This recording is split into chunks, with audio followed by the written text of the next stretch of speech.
Okay, so in its incredibly long 6-year history, we've seen the racing of motorised vacuums. We've seen electric motorsport getting bigger and bigger, with Formula E becoming a pretty large thing now. But starting in 2021, there's a new electric motorsport which I think you should be excited for. Another series combining climate action, motorsport, and vacuum power in the same thing. The Extreme E series will be the world's first off-road electric racing series. And here's 5 reasons why you should watch it this year.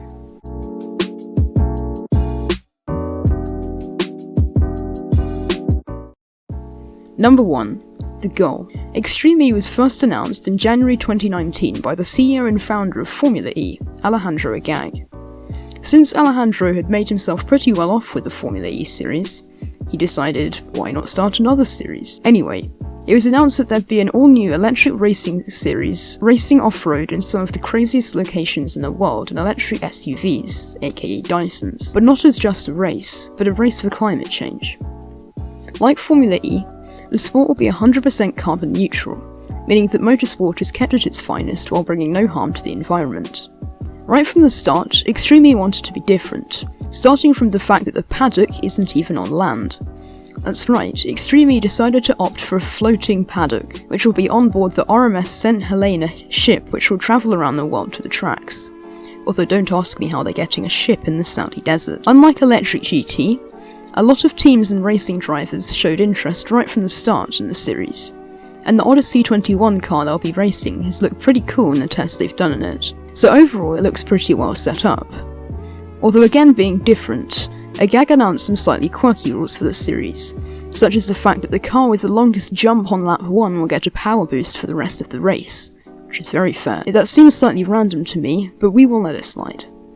It's also been said how whilst they are at the races, everyone in the paddock will be doing their bit to save the planet, such as planting literal trees in the locations they're racing at, which I guess is a nice idea, but I personally don't see the fact that some people planting trees in a desert is going to be what saves the planet. And then something how I almost forgot to mention is how all teams must have one male and one female driver, making it the first ever gender-equal racing series, which is quite cool. Although it does make it harder if you're a racing driver to get a seat on the grid, since only 10 of your gender can race. It also means that if you're non-binary. Number 2. The teams and drivers. So with the equal gender rule, it's been announced that 10 teams will be racing in the inaugural season of Extreme E, with 2 drivers each piloting one car, which they'll swap driving mid-race. Right from the start, quite a few teams showed interest, and there were some big names from the electric motorsports business as well, with teams such as Cheetah, who run a Formula E team, Chip Ganassi Racing, Veloce Racing, a racing team of Veloce Esports, Andretti Autosport, Abt Cupra, the only manufacturer in this series, Hispano Suiza Zeit Energy, and even a team run by the Science family, Acciona Science XE team showing interest. But the teams which have shown the most stir are JBXE, Rosberg Extreme Racing, and Team X44, which is special because those teams are managed by none other than Formula 1 champions Jenson Button, Nico Rosberg, and Lewis Hamilton, meaning that not only will we see driver rivalries in the series, but we'll also see a Hamilton-Rosberg rivalry again like there was back in Mercedes and F1, with Jenson Button in the mix as well. As for the drivers, Jenson Button has clearly spent his off-season playing too much F1 2020, since he's not only running a team, but driving for it as well,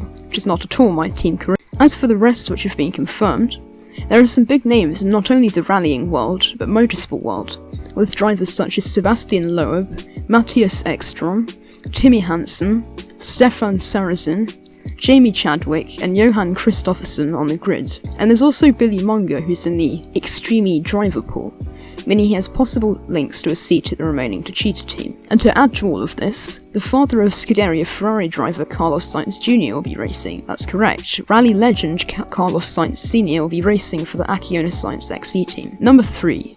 The car.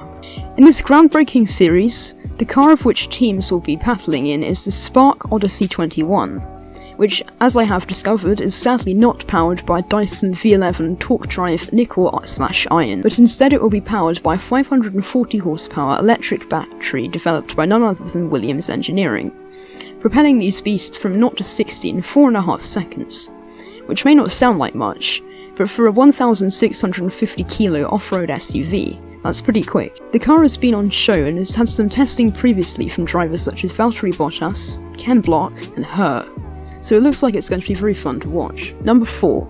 The format. An Extreme race weekend consists of 4 rounds of 7 races in total, 2 qualifying rounds on Sunday, then the semi-finals and the final on Sunday. Each qualifying round consists of 2 races, with half of the cars in each race, and points are awarded based on finishing position. The team scoring the most points in the 2 qualifying rounds proceed to semi-final 1, and the remaining teams proceed to semi-final 2, called Crazy Race for whatever reason. Semi-final rounds are 1 race each. The top 3 cars from semi-final 1 and the top car from semi-final 2 will then proceed to the final. In each race, the car must complete 2 laps of the course, which is around 10 miles long, with each team member driving 1 lap and co-driving the other lap. Although I think this is quite a complicated system, it could make for some very good action during the weekend. Finally, number 5, the locations. Starting on April the 3rd, Extreme E will visit some crazy places for their X-Prix. Yes, they're actually called that, starting with the Desert X-Prix in Sharon, Saudi Arabia. This is pretty cool, I guess, but there are some issues for this, mainly being how they're going to get a ship as a paddock in the Middle Eastern desert. But hey, I guess they'll find a way. For round 2, we go to the Ocean X-Prix, which in case you wondered, is on land. This race is going to take place in Senegal on the 29th of May, Senegal being home to the world-famous Dakar Rally. For round 3, the series heads to Greenland, a country which is well known for motorsport. Not. This is hosting the Glacier X-Prix on a Russell Glacier, which I have to say, a motor race on a glacier could be very cool, although again, I'm not sure how the logistics side of that could work. Round 4 is the Amazon X-Prix, these names are beautiful, in New York City, which as you guessed will be hosted in the Amazon rainforest in Brazil. Then finally, for the final round of the season, round 5 will be in Tierra del Fuego, Argentina, the place where you may remember BBC Top Gear went to, which ended well. However, ignoring a car owned by Jeremy Clarkson being hit with an egg, Tierra del Fuego has some crazy scenery, as does the rest of these locations, so it will make for some awesome racing. In my opinion, I think Extreme E is going to be a very cool racing series. It has some awesome features and characteristics, and I can't wait to see these wee old Henry the Hoovers racing around these locations. It's also being streamed for free, at least where I live in the UK, so it may attract a lot of viewers, with its climate change goal as well. Although jokes aside, climate change is important, and although it may not be as immersive to watch, electric motorsport is getting bigger by the year, and it is the future. If you enjoyed this video, a sub to the channel would be greatly appreciated. But with that, I'm Daniel, and have a nice day.